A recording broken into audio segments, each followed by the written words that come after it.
자, 이제 오늘 우리에게 주신 말씀 시간이 많이 지나갔는데 사도행전 3장 11절부터 18절까지 사도행전 3장 11절부터 18절 여기 있지. 저와 여러분이 함께 봉독하겠습니다. 자, 시간이 없으니까 제가 15절까지만 하십시다. 15절. 제가 한 절, 여러분이 한 절, 그래서 15절까지 마지막 절은 같이. 나은 사람이 베드로와 요한을 붙잡으니 모든 백성이 크게 놀라며 달려나가 솔로몬의 행각이라 불리는 행각에 모이거늘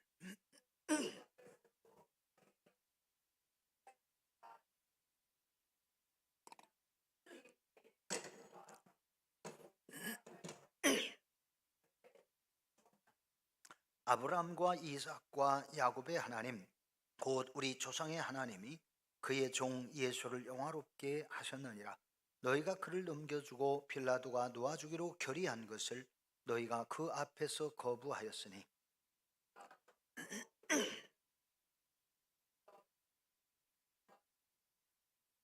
생명의 주를 죽였도다. 그러나 하나님이 죽은 자 가운데에서 그를 살리셨으니 우리가 이 일의 증인이라. 아멘. 아멘.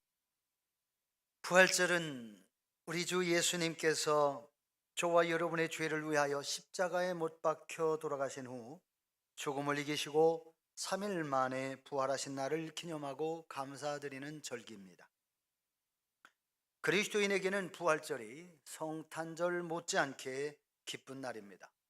사망 권세를 이기시고 주님께서 부활하셨기 때문에, 그래서 부활절 행사도 세계 각처에서 각국에서 많이 합니다. 부활절에는 계란을 주는 전통이 있고요. 계란을 주는 것은 서양 교회에서 전래된 것인데 계란은 생명을 의미합니다. 죽은 것 같은 계란 속에 생명이 숨어 있다가 병아리로 다시 태어나는 것처럼. 근데 여러분에게 나눠드리는 계란은 절대로 아무리 품어도 병아리가 안 나와요. 왜? 구운 거라. 병아리로, 계란 속에서 병아리로 태어나는 것처럼 죽음에서 부활하신 예수 그리스도를 기념하기 위하여 계란을 나누어 드립니다. 우리 교회는 이번에 계란에 떡을 담고 간단한 닭과 음료, 전도지를 담았습니다. 오늘 예배에 참석하신 모든 분들은 아까도 말씀드린 것처럼 한 봉지는 받아서 기쁘게 드시고 한 봉지는 이웃, 꼭 구원받아야 될 사람 그냥 주시면서 교회 나와! 그럼 욕먹어요. 그거 하나 주서 교회 나온다고. 내가 이 가정에서 축복하며 기도하고 있어, 그 얘기만 하세요. 그러면 속에서 하나님이 교회 나오라고 하는 거야 뭐 알려주실 겁니다. 근데 뭐 그랬다 해도 이 가정으로 해서 축복하며 기도하고 있습니다 할 때는요, 싫어하는 사람은 하나도 없어요. 아멘은 안 하시네. 꼭 그렇게 하십니다. 부활절 유래는 오늘 우리가 지키고 있는 부활절 서기 325년 로마 황제 콘스탄티누스 황제 곧 1세가 콘스탄티누스 1세가 수립한 제1회 니케아 종교회의에서 결정된 절기로 춘분 3월 21일경 그 이후 최초의 만월 다음에 오는 첫째 일요일, 그러므로 보통 3월 22일부터 4월 26일까지 그 사이에서 부활절이 지켜지고 있습니다. 성고난 주간의 금요일에 장사되신 주 예수님께서 3일째 되는 날, 즉 안식 후 첫날 새벽에 죽음을 이기고 부활하신 것을 기념하는 주일이 부활주일입니다. 부활절을 의미하는 영어 이스터는 고대 앵글로색슨어인 에스터 안에 에스트레와 오타라 이런 말이 합성된 말이라고 합니다. 유럽의 투톤족이 숭배한 새벽과 봄의 여신을 뜻하는 말에서 유래된 것으로, 새벽은 어둠을 물리친다는 의미이고 봄은 새 생명이 겨울을 이기고 나온다는 의미로서 각각 부활의 의미와 관련이 있어서 두 단어를 합성해서 부활절을 지키는 명칭으로 사용되어 왔습니다. 저는 오늘 부활의 증인이라는 제목으로 잠시 말씀을 전하려 합니다. 주 예수님께서 부활하신 것을 최초로 목격한 사람은 모두 세 사람이었습니다. 막달라 마리아와 야고보의 어머니 마리아, 그리고 살로메라고 하는 여인이었습니다. 그렇게 세 여인이 안식 후 첫날 이른 새벽 캄캄할 때에 예수님께서 십자가에 죽으신 그 예수님의 시신을, 장례한 무덤, 그 무덤을 찾아온 겁니다. 너무 이른 새벽에 주 예수님의 무덤을 찾아오면서 세 여인들을 걱정을 했어요. 우리가 예수님의 무덤 돌문을 어떻게 옮기지? 너무 큰 엄청난 돌을 갖다 막아놨기 때문에 그 돌을 여인들 셋이서는 옮길 수가 없어서 걱정하면서 무덤에 왔어요. 그런데 다른 복음서에 보니까 뭐라 했는가? 천사가 돌을 옮겼고 그 무덤 속에 예수님 부활하셨다라고 성경에는 기록되어 있습니다. 여인들은 돌 옮길 것을 걱정하며 왔는데 예수님 무덤 앞에 와보니까 돌문이 굴러서, 돌이 굴러서 저 밑에 가 있는 거예요. 그리고요, 그 자리가 구멍이 뻥 뚫려 있어요. 유대인들의 무덤은 우리처럼 땅에다 그냥 이렇게 매장하는 게 아니라 땅을 파고 또는 돌을 파는데, 그 지역이 석회암 지역이 많아요. 그래서 석회암 지역은 겉에만 딱딱하지 조금만 파면 푸석푸석합니다. 공기가 소통이 되면 그것이 돌처럼 딱딱해지는 거예요. 그래서 그 속에다가 시신을 안장을 하고 그 돌문을 큰 거로 꽉 막아놨거든요. 짐승이 시신을 해치해야지 못하게. 그런데 돌문이 활짝 열려 있는 거죠. 의원들이 깜짝 놀랐어요. 예수님 어떻게 된 거지? 하고 무덤 안에 얼굴을 티밀고 캄캄한 물 입구로 머리를 티밀었더니 그 안에 놀라운 일이 벌어졌죠. 예수님의 시신은 보이지 않고 예수님이 누우셨던 자리 그곳에 예수님을 감쌌던 세마포는 개어져 있는데 머리맡에 천사 하나가, 또 발치에 천사 하나가, 이렇게 두 천사가 무덤 안에 있었어요. 그리고 그 두 천사가 너희가 부활하신 예수님을 찾으러 왔구나 하고 말을 했어요. 자, 예수님 부활을 최초로 증인한 사람이 아니라 천사가 예수님 부활을 증거했습니다. 이 여인들은 너무나 놀랐습니다. 그래서 이 여인들이, 그 세 여인 중에 두 여인은 너무 놀라가지고 그곳에서 도망치듯 그곳을 떠났습니다. 그리고 그곳에 남아있었던 막달라 마리아, 그 여인은 예수님을 너무 사랑했던 여인인데 왜 그랬냐? 이 여인이요, 성경에 보니까 귀신이 7개나, 귀신 7마리나 이 막달라 마리아의 몸속에 들어가가지고 완전히 이 여인을 불행하게 만들었었던 거예요. 그런데 주 예수님께서 그 귀신을 쫓아내셔서 이 여인이 새로운 삶을 삽니다. 그로부터 이 여인은 자기 오빠보다도 예수님을 더 사모하는, 연인으로서 사모가 아니라 자기의 그리스도 주님으로 사모하는, 이 굉장히 사모하는 그 마음을 가지고 있었는데 예수님의 시신이 없어졌잖아요. 이 예수님의 시신이 없어졌다는 말에 이 여인은 누가 예수님의 시신을 훔쳐갔지? 근데 천사들이 말하기를 너희가 부활하신 예수를 찾는구나 하는 말이 들리지가 않은 거예요. 그래서 예수님 시신이 없는 모습을 보면서 그 안에 천사가 있었지만 천사로 보이질 않아요. 도대체 뭐야? 우리 예수님의 시신을 누가 훔쳐간 거야? 하면서 무덤 밖에서 울고 서 있었습니다. 바로 그때 예수님께서, 부활하신 예수님께서 마리아의 등 뒤쪽으로 오셔서 마리아를 거느리시면서 마리아야 하시는데, 이 마리아는 그때 그 사람이 동산지기인 줄 알았다는 거예요. 그러면서 말하기를 주여, 당신이 내 주님의 시신을 옮겨갔으면 어디에 두었는지 좀 알려주십시오 라고 얘기를 합니다. 그때에 예수님께서 또다시 마리아야 부를 때, 그때서야 마리아가 주 예수님이신 것을 알게 됩니다. 마리아가 예수님 부활하고 부활하신 예수님을 거기서 만났어요. 마리아는 예수님을 만나고서 열심히 달려가지고 예수님이 죽으신 이후에 3일째 되는 날까지 울고 있는 제자들에게 달려왔어요. 달려와가지고 말합니다. 우리 예수님께서 부활하셨어. 예수님께서 부활하셨어. 그렇게 이야기를 했습니다. 그런데 거기에 있던 제자들은 아무도 예수님의 부활을 받아들이지를 않았습니다. 마리아가 증언하는 그때에, 예수님 부활하셨다는 사실을 증언하는 그때에 그곳에 앉아 있었던, 함께 있었던 제자 2명이 예수님 부활하셨다는 소식을 듣고도 믿지 않고 자기의 고향을 향하여 내려가기 시작을 했습니다.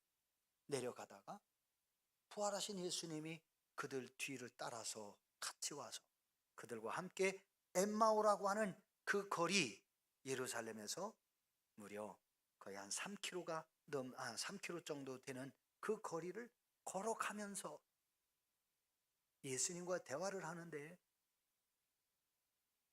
이 2명의 제자들은 부활하신 예수님인 줄을 전혀 몰랐어요. 다만 예수님과 함께 있었던 사람 중에 한 사람으로만 생각을 했어요. 그런데 저녁이 늦어졌어요. 컴컴하기 시작을 하는데 엠마오, 자기 고향에 돌아온 이 2 제자가 그냥 가시지 말고 우리 집에서 하룻밤 쉬고 가세요 하고 부활하신 예수님인지도 모르고 초청을 했어요.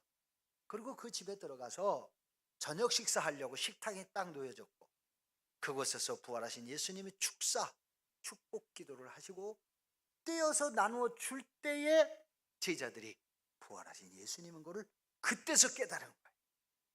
아, 예수님! 하고 예수님을 부르려고 하는데 그때 예수님이 호련히 사라지셨어요. 아, 이 제자들이 오, 예수님 부활하셨다더니 정말 예수님 부활하셨구나. 그리고서 이 제자들이 다시 예루살렘으로 돌아온 거예요. 그 밤에. 그래가지고 문 잠겨 있는 다락방 두드려가면서 예수님 부활하셨다, 예수님 부활하셨어, 우리가 만났어, 예수님이 우리에게 먹을 걸 식사를 띄워주시다가 우리가 예수님 알아보니까 예수님이 사라지셨어. 이 얘기를 하니까 도마가 거기서 웃기고 앉았네.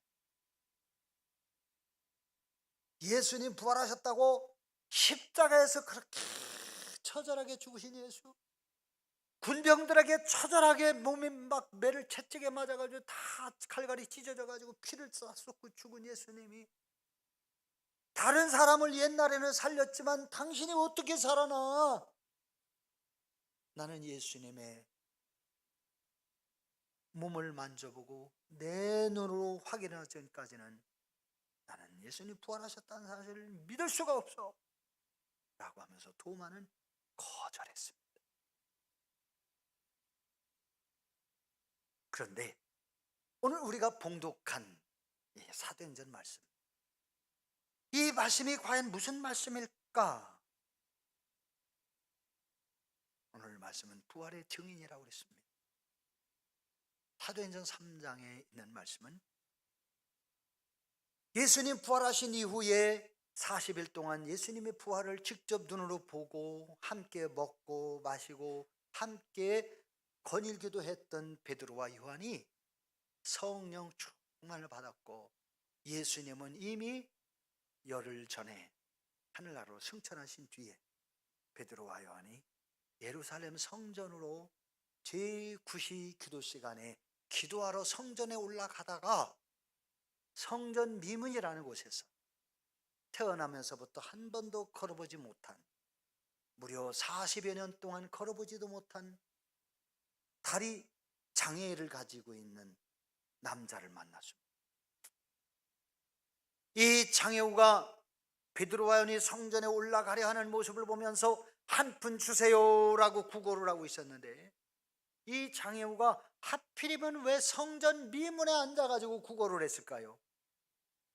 그래도 성전 미문이라고 하는 곳에는 사람들이 출입하는 곳인데 그곳에 앉아 있으면 성전에 올라가는 사람들이 성전에 올라가지 않는 사람들보다 더 어렵고 힘든 사람들을 돌볼 자선의 마음을 많이 가지고 있다라고 생각해서 성전 미문에 앉아 있는 거예요.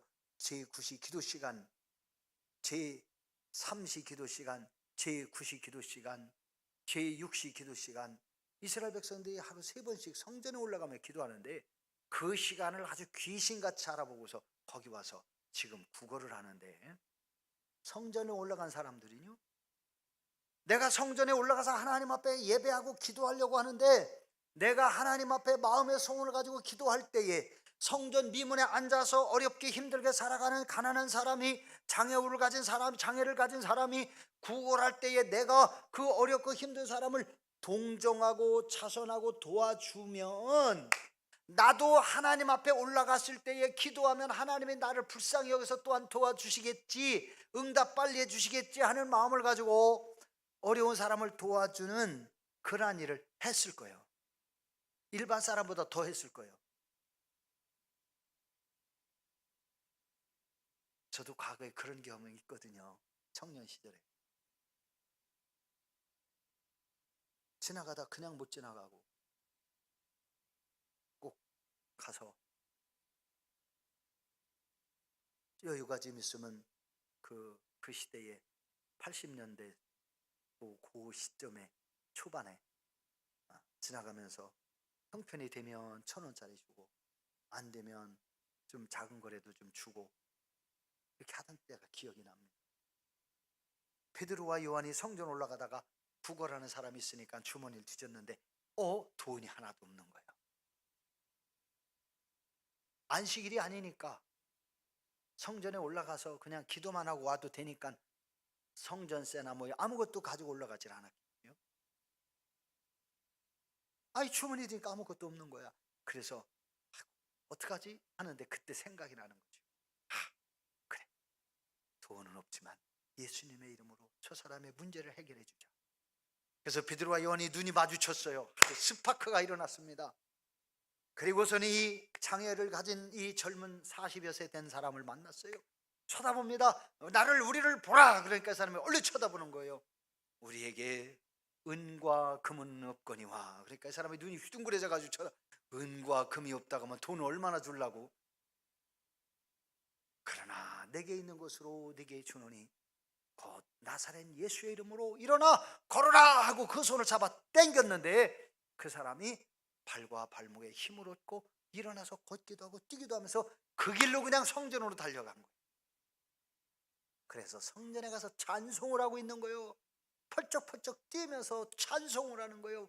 그러니까 사람들이 저 누구야? 성전 미문에 있던 안진뱅이 닮았네. 그러니까 누가 그 사람인데, 그 사람은 안진뱅이인데 무슨 얘기요? 그 사람 거기서 내가 오다가 봤거든. 아니야, 그 사람이 맞아. 어떻게 된 일이지? 그러니까 이 사람이 내가 그 사람 맞아요. 그럼 어떻게 된 거냐? 아이고, 누가 예수님의 이름으로 나 팔을 걷어 당기면서 예수님의 이름으로 걸어라 가지고 일어났는데 글쎄 걸어지대 뛰어지대. 내가 그래서 이 사람이 왔어요. 그러니까 그게 누구야? 없네. 그 자리에 없어요. 근데 다음에 만났어요. 이 사람이 그 사람이야 라고 말할 때에 베드로 요한이 한 얘기가, 이 사람들아, 어찌하여 우리가 한 일을 인하여 놀라고 있느냐? 우리가 한 일은 당신들이 십자가에 못 박아 죽여서 장제 지냈던 예수님, 부활하신 예수님의 이름으로 우리가 그 일을 행했는데, 우리가 부활하신 예수님을 증거하는 증인이다. 15절에 그 얘기를 하고 있다. 우리가 믿는 예수님의 이름으로 이 사람이 건강하게 됐는데, 이 사람이 건강하게 되어진 그 일은 바로 부활하신 예수님의 이름으로 되어진 것이다. 당신들은 예수를, 하나님을 모독한 사람이라고 십자가에 못 박아 죽였지만 하나님께서 그 예수님을 살렸는데, 우리는 그 예수님을 통해서 성령을 받았고 그 예수님의 이름으로 우리가 이 사람의 다리를 치료하게 되어졌는데, 내가 한 게 아니라 예수님의 이름으로 되어진 거야. 당신들은 죽였지만 그 예수님은 부활하셨어. 우리가 부활하신 예수님, 바로 우리의 그리스도라는 사실을 우리는 증거하는 증인이다. 이렇게 얘기했던 겁니다. 오늘 이 자리의 성도님들, 제가 더 길게 얘기하지 않겠습니다. 예수님은 부활하신 후에 제자들에게 말씀하셨어요. 너희는 만민에게 복음을 전파하라. 다시 말하면 예수님의 십자가의 죽으심과 부활을 증거하라는 거예요. 오늘 이 자리에 계신 여러분들, 하나는 맛있게 드시고 하나는 이웃들에게, 우리가 교회에서 부활절 예배를 드리고 가져 떡이야 하고 떡을 그냥 주세요. 내가 이 가정을 위해서 축복하며 기도하고 있어. 이 집 복 받을 거야. 잘 될 거야. 그 얘기만 하세요. 거기다 대고 교회 나와 그러지는 마시라고. 꼭 그렇게 하셔야 돼요. 우리가 이 가정을 위해서 기도하고 있어. 이 가정이 잘 되기를 위해서 축복하고 있어. 그 얘기만 하시고 이 가정은 더 잘 될 거야. 여러분이 믿음으로 기도하고 축복하고 선포하면요 됩니다. 여러분 그렇게 해서 여러분이 예수님의 부활을 말할 수 있기를. 예수님 부활절이라 우리 교회에서 떡했어. 조그만 하나 가져왔으니 맛있게 드세요. 고 내가 이 가정에서 축복하며 기도합니다. 얘기를 하시고 나누시고 오세요. 사랑하는 성도 여러분, 여러분은 부활의 증인입니다. 기도하십시다. 하나님 아버지, 예수님이 부활하셨다는 사실을 우리가 신앙생활하면서도 믿지 못하는 불신앙의 사람이 되지 않고 모두가 예수님 부활하셨다는 사실을 믿는 신앙의 사람이 되게 해주시니 감사합니다. 저희들이 예수님 부활 신앙을 갖게 하시고 믿게 하시고 기도하게 하시고 선포할 때에 부활하신 예수님의 이름으로 놀라운 일들이 일어나는 것을 저희들도 경험하게 하시고, 또한 이 일을 통해 가정마다 문제 해결되고 문제 있는 가정마다 우리가 기도할 때에 가정에 흐르는, 가문에 흐르는 저주들이 떠나가게 하시고 우리 성도들의 가정의 근심이 떠나가고 질병이 떠나가고 하나님 신의 진정한 은혜와 복을 누리는 축복의 가정들 되도록 성령님 도와주시옵소서. 성령께서 강하게 역사하여 주시옵소서. 성도들의 입술에 권세를 주시어서 그 말대로 되게 해주시고 하나님 영광 받아 주시옵소서. 우리 구주 예수 그리스도의 이름으로 기도 올리옵나이다. 아멘. 어둠의 권세, 사망 권세를 이기시고 부활하신 주 예수 그리스도의 부활의 은혜와 하나님 아버지의 만극하신 사랑하심과 성령님의 내주 충만 교통 위로 인도 함께 하시는 은혜가 오늘 부활절을 맞이하여 부활절 감사 예배에 참여하여 오늘도 함께 기도하고 주님께 영광 올려드리고 감사함으로 예배를 드린 모든 성도들과 성도들의 가정과 자녀와 기업부에 이제로부터 부활 생명이 풍성하게 하셔서 사망의 권세가 그 가정에서 떠나고 자녀의 가정에서 떠나가고 가정과 일터에서 사업장에서 떠나가며 하나님이 주시는 생명과 능력과 권세로 인하여 모든 일이 합력하여 선을 이루며 하나님께 영광 돌리며 살아가는 복된 성도들의 가정과 자녀와 기업이 되게 하여 주옵시기를 간절히 축원하옵나이다. 아멘.